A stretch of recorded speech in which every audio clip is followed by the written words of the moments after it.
يلا مين بعد فيه؟ جايين. لا شي حلو. ايه جايين؟ وين بيتهم؟ وين باخر معمر ربنا؟ لا فاضل ما بيه بس انا بنام مالي قولي لي. يلا جاي لإلي. انا بدي منك شغله، بدنا نحط كل تقلنا فيكي لانه حاسين عم ترجعي لورا. ليه؟ امبارح مثلا عم بتغني غنيتي بزلعيمك، لاحظتي انك غنيتي بزلعيمك؟ هذا اللي بدي اعرفه. بزلعيمي انا حسيت ان انا بغني من عادي يعني. لا على صوت صدر عادي. هاي من زلعيمك كان، مش صدرك، كان من زلعيمك. هيدا اخطر. الصدر تري بيان، ما نحن عم نشتغل على صوت الصدر، نروح على الصوت المستعار. بس يلي عم بيصير بس توصلي على صوت الصدر النوتة العالية اعلى شيء بصوت الصدر، ما عم تقلبي على صوت الراس، عم بتضلك تشدي على صوت الصدر، عم يرجعوا على زلعيمك. وبعدين اكبر غلط تعملي هيك، بس توصلي على النوتات العالية بصيري تعملي هيك. الله يخليكي، هي الوحيدة انت يلي اقوى صوت بالاكاديمي. رجع لورا، ما تخافي، ما في نوميناسيون، بس عم بحكي شو عم بيصير معك. اوكي فهمتي؟ ايه هيدا اللي بدنا نشتغل عليه، بدنا نشد.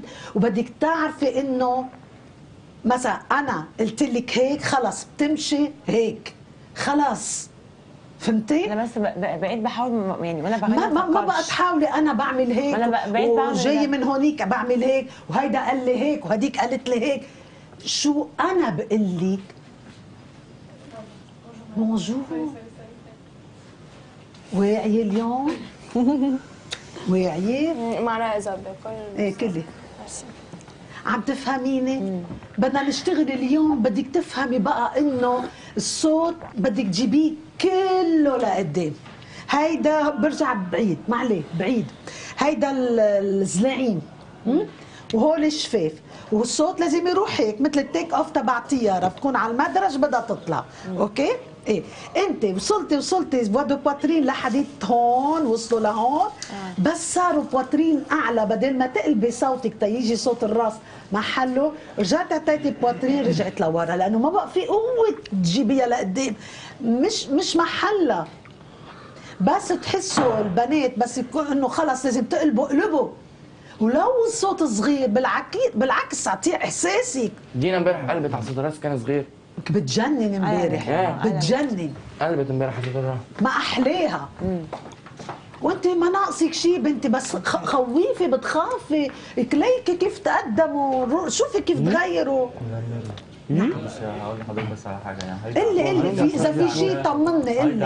عندها مشغول طول ما ايه المشكله تقريبا هيدي اول ما دخلت سنة بتغني عادي باحساسها. ايه كان في اكيد حاجات بتغني فيها بطريقه غلط، بس كانت بتغني باحساسها. مظبوط، كان كتير حلو. دلوقتي اللي رجعها اللي ورا زي ما حضرتك بتقولي، ان مجرد ما انت بدات تدي لها الملحوظات، هي بدات ان هي تشيل همها اول ما بتطلع البرايم مثلا او في الايفال، اللي بتفكر هتعمل ايه هنا وهتعمل ايه هنا وهتعمل ايه هنا، فكل ده بيروح منها. ايه ده حاجه. الحاجه الثانيه عندها مشكله ثانيه، وحضرتك بقى المفروض تقول لها هي تعمل فيها ايه. ان هي لما مثلا النهارده غنت وحش، بدات تشد حيلها ان هي تغني احسن، جيت غنت مثلا بكره احسن قدامكم، اول ما بتدي لها ملاحظات تاني بتحس ان ايه، ان هي ما اتقدمتش بينها وبين نفسها، فبترجع لورا تاني. هيدا الغلط. بتعرف انا كيف كنت؟ لا اسم الله نبطك قوي كتير كتير.